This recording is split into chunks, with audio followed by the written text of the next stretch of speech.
Ceux qui te disent que pour avoir un dos, comme tu vois à l'écran, il faut forcément utiliser des poids et des machines, c'est des mythos, ils te mentent, d'accord? Parce que tu peux avoir le dos que tu as vu à l'écran juste en faisant des tractions australiennes, du rowing avec des élastiques. Mais principalement, je dis bien principalement, moi j'ai construit le dos que tu vois à l'écran grâce aux tractions. Donc traction, pronation, supination, neutre. Voilà, et puis bah, je monte, je descends, je fais des variantes. Donc je monte lentement, je descends lentement, je monte explosif, je descends lentement, je monte, je bloque pendant 5 secondes par exemple, je descends, je remonte, je rebloque pendant 5 secondes, et j'en passe, ok?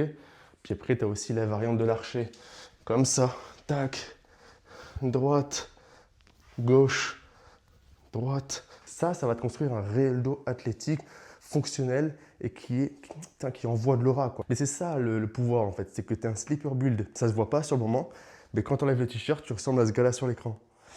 Et ça, c'est beau. Il n'y a pas tout le monde qui peut se vanter de ça. Parce que la plupart du temps, ceux qui vont en salle, on voit directement sous le t-shirt à quoi il ressemble. Tu vois, on voit le potentiel. Nous, il est caché notre potentiel. C'est comme un Kinder Surprise. Surprise. Tu enlèves le t-shirt, tu vois les abdos, tu vois les obliques, tu vois les bras striés, les épaules qui ressemblent à des choux, et j'en passe. Traction, traction, traction. C'est comme ça que tu auras un dos athlétique. À toi de jouer.